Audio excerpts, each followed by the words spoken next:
Hi, and welcome to the Elevate podcast series, which is in partnership with AdviseWise, the Equity Release Council, and Age Partnership. And today we're just going to look into the tools and support that are available to advisors who may want to educate themselves with later life lending. So we've previously mentioned about how this is such an emotive experience. I think buying a house, etc., is the most emotional thing you do.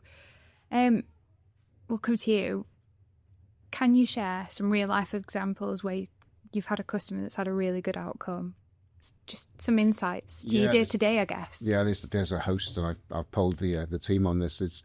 It happens on a regular basis where advisors are speaking to clients about paying off their mortgage. It might be due, it might be something they have to do, or it might be a choice that they're making to do because they're retiring, or they've lost their job, or their income has fallen in some ways.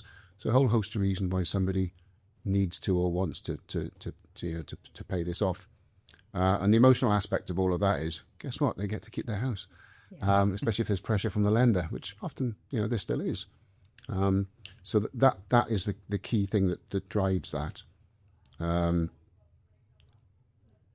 therefore they've got the property lined up for the rest of their, the key thing is to establish any alternatives. What's their views on selling a house?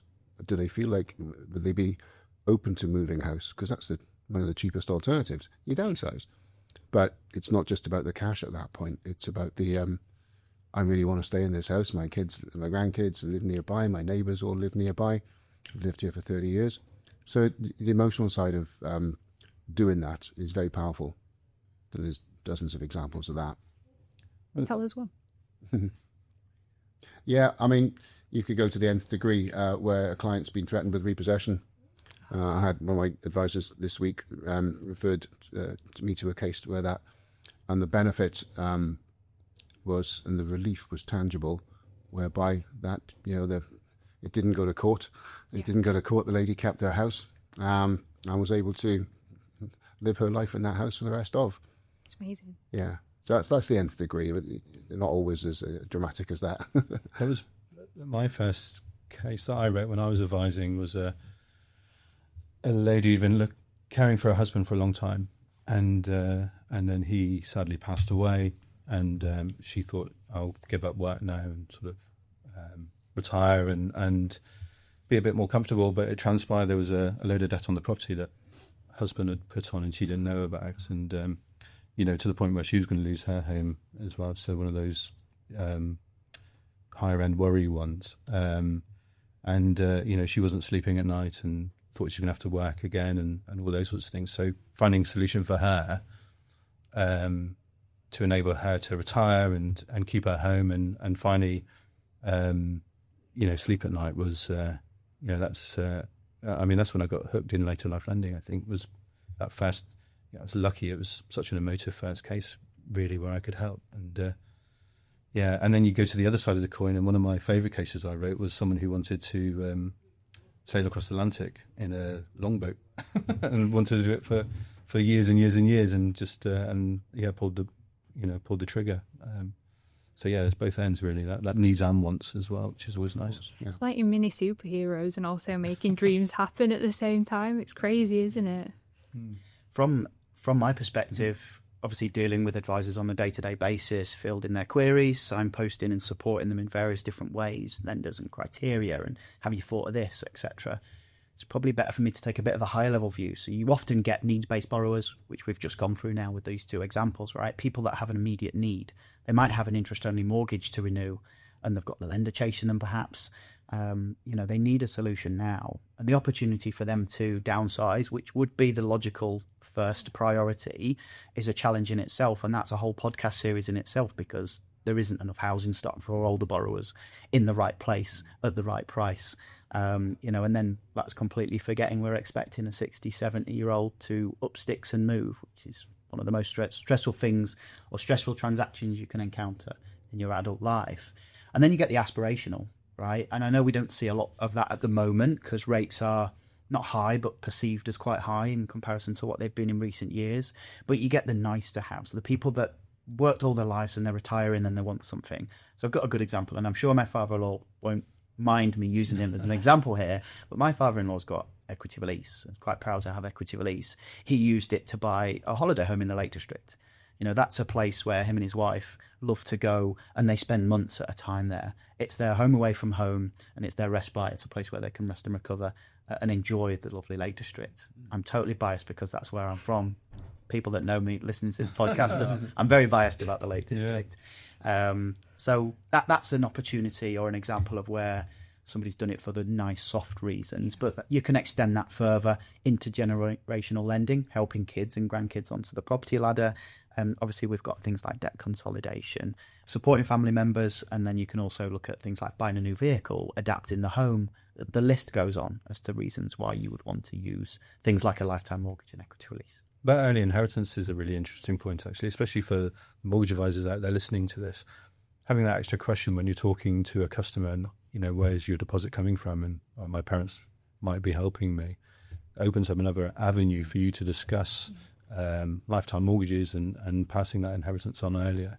Because, of course, with equity release, interest accrues, or you make the payments, you know, that happens. But if you're gifting that earlier and your children can get on the property ladder earlier, then the property is going up in value sooner rather than later as well. So a lot of people do it that way. And then they get to enjoy watching their inheritance in action, which is always nice, you know. You can think of it as intergenerational advice, as it were, advising through the ages. You're helping the kids with their first time buyer mortgages. You're helping, you know, them throughout their remortgages throughout their life, and you're also helping them into retirement. That sounds quite nice and lovely and warm to be able to do that. And a lot of advisors out there seem to forget about what later life is. And it's really hard to put a number on later life, because who will admit they're in later life if they're 50, they're 60? I know a lot of 60-year-olds that act like 21-year-olds, you know, and they have a lifestyle and they like to go out and socialize and things like that.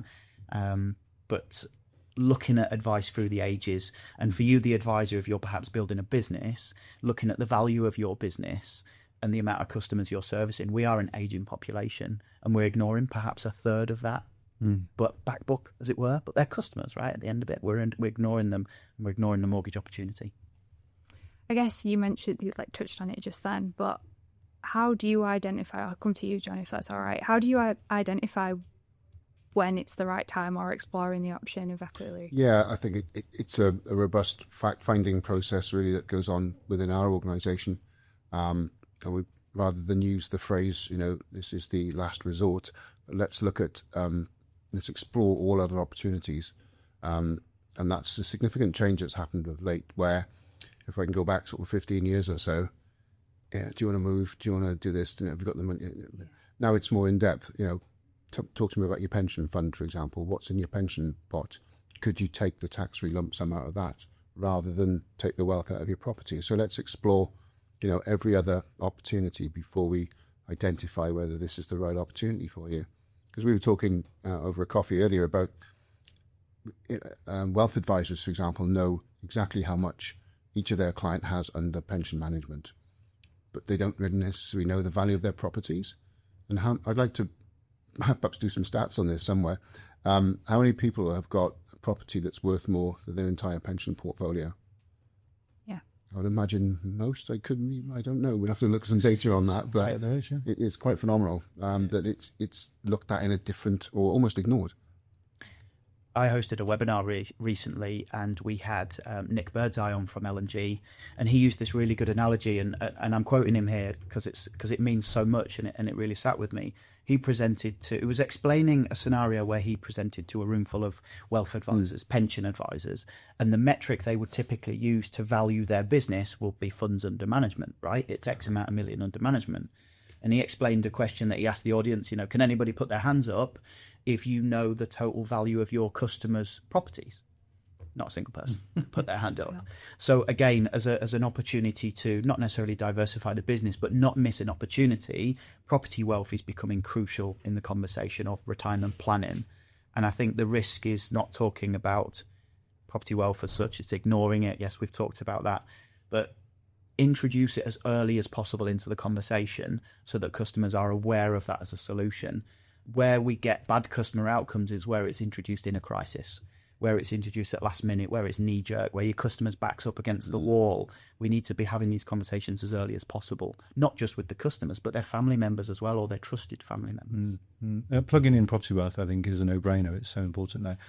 And regulators and policymakers are realising that now. So Nico Rathi at the FCA has discussed later life lending. It's not a product of last resort. It needs to be included in robust retirement planning, and there's no question about that. And they've done their mortgage discussion paper, and the roadmap for that will be coming out at the end of this quarter about changes to make later life lending more robust and easier to enter, which is really, really important. And part of the lobbying that the council did in that discussion paper, later life lending was the only type of lending with its own separate chapter. So they're taking it seriously. So should advisors. And on that property wealth plugging in, that's sort of fantastic talk at one of our summits from Knockall and AdviseWise, I believe, about how you can plug property wealth into those wealth management conversations. So it's worth tapping those up for a conversation if that's the side of financial services that you work on. And I know the market changes and regulation changes quite dramatically from month to month. So not to quote anything specifically, but there is the expectation of tax rules and regulation to change in 2027. And I think that will highlight the opportunity to a lot of wealth advisors that they need to be looking at property as part of the assets that support somebody into retirement. Agreed. You touched on this a little bit about getting like the family involved and things like that, but I think there is some misconceptions still about the typical clients. And what do you think those are? How do we get away from that? I'll go, shall I? Well, classic misconceptions, and this is across the market, and you've already said it, John, it's a product of last resort, which is not the case. It needs to be included early in those conversations, like you said, Dan. And a lot of people think it's an older person who has no money whatsoever and can't afford to put the heating on. And there are elements of that to the market, there's no question. And helping those people is, one of my favourite things to do when I was working in the advice side. But also there are a lot of financially savvy customers out there who have borrowed all their lives in mortgages, and this is a natural next step for those customers as well. And then you've got the folk who are slightly more well off, who are looking at inheritance tax planning and early inheritances and all those sorts of things as well. So from an advisor side, I'd say that's the biggest misconception. From a customer side, it's the same thing, and it's all about education and understanding these products, but it's about, I'm going to lose my home, or I won't own my home anymore, or I can't leave an inheritance to my family, all those sorts of things, which is where the council standards come in, and you can lean on those to say, actually, you maintain 100% ownership, and you can make payments if you want to, and you can ring fence inheritance if you want to, all those sorts of things. So those are the ones that sort of stick in my mind, I think. Definitely from the advisor's perspective, I see a lot of nervousness around it's deemed as this specialist market, which it absolutely is. I'd be discrediting a lot of my customers at AdviseWise if I'd said it wasn't. But when you simplify the product set, it is a mortgage, and it's a mortgage with some incredible customer safeguards. I can count on two hands the amount of lenders in this market. Now you compare that to the standard residential mortgage market, I get very overwhelmed with the standard because it's so complex. And I'm sure that's how a lot of listeners on this call feel about perhaps the later life market, because the products they have a lot of features and nuances around them, and perhaps the stigma that we've talked about in the past. But then flipping it onto the customer, we're dealing with older borrowers. We're dealing with something that perhaps isn't easily reversible. It's not transactional, as it were, as a phrase. And then we're also dealing with potential vulnerabilities. Now, I'm not saying that to badge all over 55s as vulnerable, but they do pose the risk of showing vulnerabilities a lot more than somebody in perhaps their early years. And for that, we need to be extremely careful. Not to mention the other areas of specialism in wealth. So we've got wealth planning qualifications that we might not be qualified to talk about, and we don't want to overstep. And then you've got people's benefits position, state benefits. There's all kinds of things that come into play. And I think it's really worth mentioning here as well about the care sector. Domiciliary care, so in-home care for older people, is extremely expensive. I don't want to quote any prices because you might hold me to it. But the resources available to both advisors and consumers is really poor. And Jacqueline Berry, again, to plug another industry specialist, she has a great proposition and she's been shouting and supporting in this area for such a long time. We haven't touched on it so far in this session, but care can be a focal point, an opportunity and a support area for customers that are looking for that, and using lifetime mortgages to support the provision of care and staying in their home. I couldn't agree more. And that's why the council's partnered with my care consultant and Jacqueline Berry to provide support for advisors when they have customers who are having those conversations about long-term care planning, because that is a minefield, right? A very tricky area to navigate, and all the different councils in the country have different rules and all those sorts of things. Are really tricky. And Jacqueline hosts sort of drop-in centres for our advisors to ask questions about their customers, and that's a benefit of council membership. And then on the vulnerability piece, again, completely agree. There's a higher level of possible vulnerability in our customers, and that's the way it is. So at the council, we've built a scheme called Safe Steps, which gives you real-world practical tips on 23 different types of potential vulnerability and how to navigate those, how to best support those customers. Because recognising vulnerability in customers is important, but it's equally important to make sure that that vulnerability doesn't get in the way of them getting the advice they need. Because you don't want to, and you've seen it in the past, advisors like shying away from someone with a potential vulnerability because they're worried about doing the wrong thing, and we don't want that to happen either. It's ironic that I started my point there about simplifying the product and it shouldn't be overwhelming, yet we then go on to talk about things that are quite complex and overwhelming. But it's important to recognise that you're not alone, and there are so many different specialists throughout the market, BDMs, lenders and their compliance teams. There's loads of large networks and large specialists that are on hand should you go into employed roles or join larger networks. And there's obviously industry specialists like Tom and the Equity Release Council. There's various others to promote. I haven't got long enough to list them all off for you, but I've never worked in a market that's so welcoming and forward with the education and the support, and it wouldn't take you long to get a contact book full of people that you can lean on the day-to-day. And go to the events, right? Because that's where you meet people and network. It's really, really important to do that. There's some great events out there, not just Equity Release Council events, but other industry events where you, like you said, meet like-minded specialists who care deeply about this market and will point you in the right direction. Thank you so much for listening, and we'll see you in the next episode.